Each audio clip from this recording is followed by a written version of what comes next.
Hey, it's John Hope Bryant. This is my beautiful mother, Juanita Smith. And this is the mini hustles of Juanita Smith. So my mother, who as you can see is quite beautiful, is also quite crafty.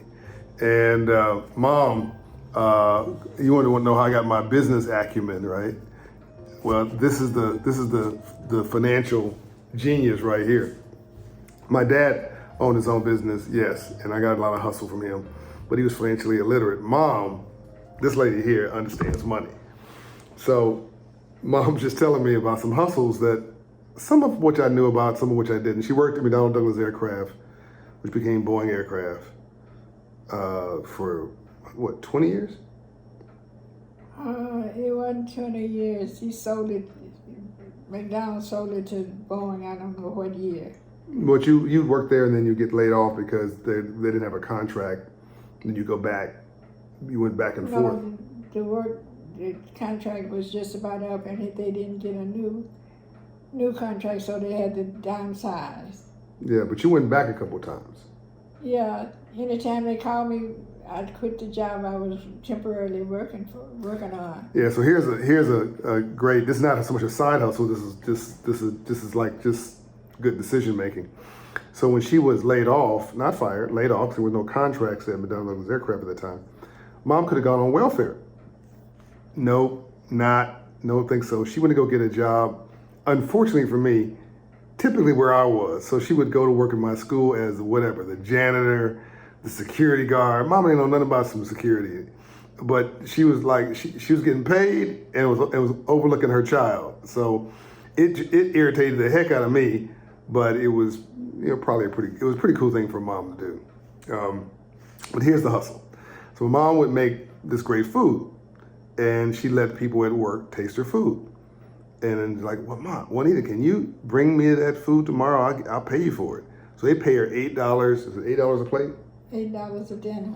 And how long ago was this? 20 years ago? More than that. I've been off the job since '01. So this is 30 years ago-ish. So think about this, $8, so just call it 20 bucks a plate, 25 bucks a plate. And one day you had 30 plates that I had orders for, I had fried 35 pounds of chicken on the job. On the job, at McDonnell Douglas Aircraft. And the supervisor couldn't say anything because he had also bought some food from mom, so he couldn't say anything to her without him getting in trouble, getting himself in trouble. So she was cooking. She had Juanita's fried chicken mart at McDonald's Aircraft in the back. It place smelled like chicken for 3 weeks.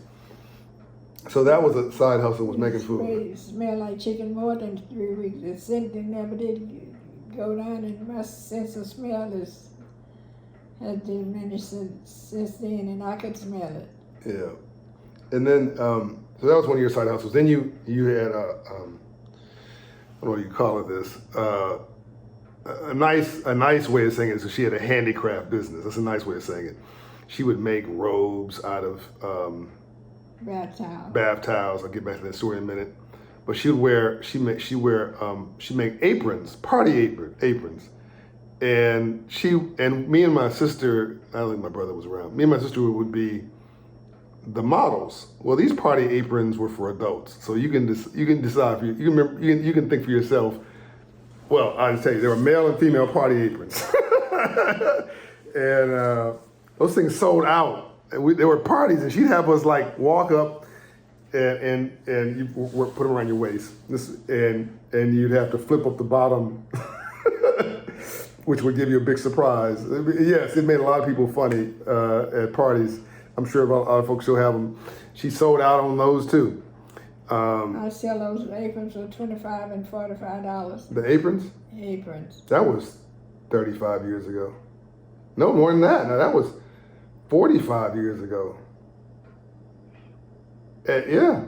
So that'd have been 150 bucks today. Send them out. I'd go to the mailbox and post office and send them out of state. I send them, anytime anybody wanted whatever, I'd even incur the postage. I didn't make them pay this postage. I sent it to them Postage free. And she was the Amazon of that day. Don't worry about the postage. I just make the sale. She'll eat the postage. Smart lady. Here's the biggest one, and she just reminded me of this today. Walmart had come to her. So my friend Doug McMillan, listen to this story. Walmart had come to her. This has got to be 40 years ago. When I was in Compton? Compton in 60 something. Oh, I was just barely born. So come to her and offered her 1% for these aprons that these robes, right? Yes. The terry robes. She made these beautiful robes out of terry cloth. Out of bath towels. And she bought the bath towels from Walmart. I guess they heard of her doing this, and her sales were just popping off. These beautiful bath robes. I still have several myself, and they were doing so well that she had the pattern in her head, so no one could steal it.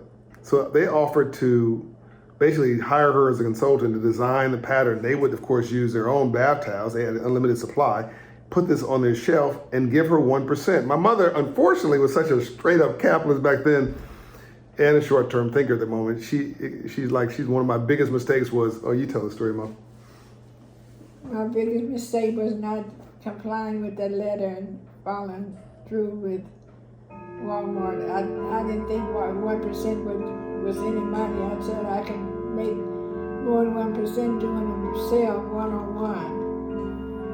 So that's what I did. So to be clear, you were selling robes and you're making all the profits. You're like, well, I'm doing really well. So this is my mother's grandfather clock that she's had since I was in diapers, so excuse me. 88. Okay, maybe now it's not diaper, but a long time. So it will be heard. So Mom was making all this money. It gets between making money and building wealth. So she's making this money and making all the profits, and then here comes this letter from Walmart offering her 1% of her of all of their sales if she just signs a contract. What'd you do, Mama? I told them I can make more than 1% selling them one-on-one, and that's what I tore the letter up and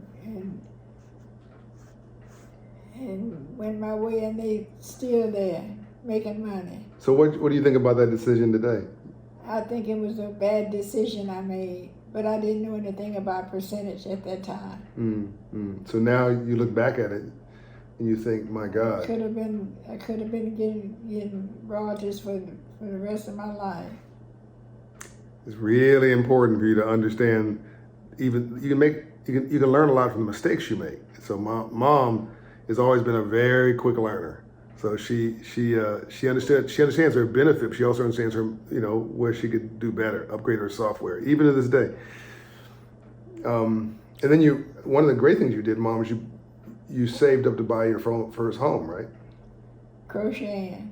Me and my daughter crocheted and sewed garments, ponchos, skirts, tops. Those little things you made me wear, those little aprons and a bunch of other stuff. Well, we sold everything we sold was legit. Right. I wouldn't do nothing that wasn't. I put my labels on. I still got some of those labels. Oh, I want to say Nita's Terry. Nita's. Not quoted by Juanita Smith. Mm-hmm. I have to. It was also Nita's something. Nita's. Crocheted by. It was Nita's something. You had another business. So you save the money. You use the money from work to live, and then you save the money from your part-time. I only use enough money to live and put the rest of it in the bank. And you use that money that you saved plus the money from your side gig to buy your first home. Right. My dad was, I love him, but he was wasn't financially smart, and he also wasn't life smart because he let this woman go. So they divorced. And Mom had to go make her way out of no way because Dad wasn't doing his part financially when they broke up. So she went and saved her own money and bought her first home. And how many homes did you end up buying and selling? 7. And one of the houses I remember in Fontana, was it, where you bought? Rialto. Rialto. So you oversold it. I mean, you got more for it than you thought it was worth, right? And you owe nothing on it. We won't talk about the numbers, I had but a small amount in Rialto. so you bought a home in Compton and you Then sold. Use that. Go ahead. I bought a home in Compton, and when I figured I grew the neighborhood, I saved enough money and could make money off of the house that I was selling in Compton to pay most of what the house was selling for in Rialto. Okay. And I stayed there for a couple of 3 years, and they were doing a big new development in Riverside. And I sold that house and just about paid. I had just a small mortgage on that.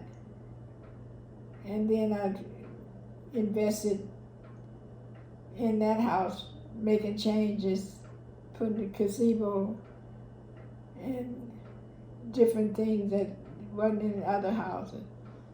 And when I got ready to sell that house had tripled. Tripled, and you owe very little on that house. Right. Then It was less than $50,000. And we won't talk about the number. It was a lot. It was a big number. She cashed out on that house. Okay. I think when I sold that house, I had it up for 3 something. They sold it for 4 something. Talking about you can't build wealth on a hourly wage. You don't know my mama. Okay, so then after that house you bought. We won't talk about all the houses you helped the kids with, because that's a separate thing. You bought a couple investment houses. Then you bought the house in Houston, right? Yeah. And I paid cash for that house in Houston. Cash. Mortgage, zero. Okay? When mom said she was buying a car, she meant cash, right? I would have advised her differently. I'd advise her to use some good debt, but mom didn't like debt. I respect that. So she's done very well for herself, all good. But good debt, which is a mortgage and things that appreciate are actually good things. But she used a mortgage initially. I bought, my daughter needed a place to stay in. I bought a house and rented it out to her. Mm. When she was renting, she paid her rent, and when she couldn't afford to pay it, she called and asked me could I carry her for that month. And I always said yes. But that's the benefit of having, wealth in your family.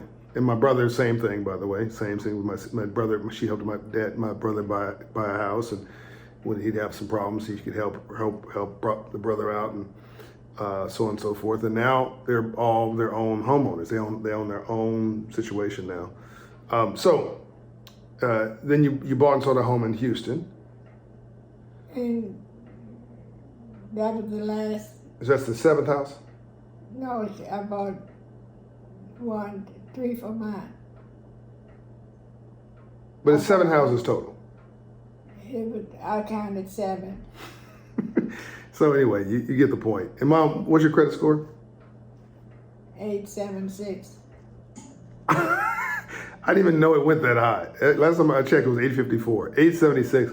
Let me just help you out. My credit score is nowhere near that good. I'm in the 700s, which I'm happy to be. As an entrepreneur, you push the envelope. Your credit score is going to be a little lower, but anything above 700 is excellent. My mom is almost at 900. I don't think you can get it better than 900. I don't believe. Somebody will correct me here. It depends on which of the 3 credit bureaus. That's what the girl in Fayetteville pulled up when I went to the house. I had to go down there and ask her one day what was my credit score. Mm-hmm. So what advice, as we wrap up this video, Mom, what advice do you have for young families? What would you tell them? Live beneath your income, not above. And save as much as you can. Mm-hmm. And work as a partnership, right? Work as partners. If you got a partner, if you don't, Do it on your own. That's right. Your mama said, I can do bad all by myself. I don't need no help, she said. What did Quincy Jones say? The only thing worse than being alone is wishing that you were. By the way, happy birthday today, Quincy. The only thing worse than being alone is wishing that you were. You gotta do bad all by yourself. If you're not better together, then be alone. 2 plus 2 should equal 6 or 8. In other words, when you're together, you should be valued at more than if you're separate, right? Everybody should be adding to the situation, as they say. Anyway, a little message from my mother. I thought you'd be inspired. Juanita Smith is her name. She's amazing, and I love her. We just spent some quality time today. Love and light. Be inspired.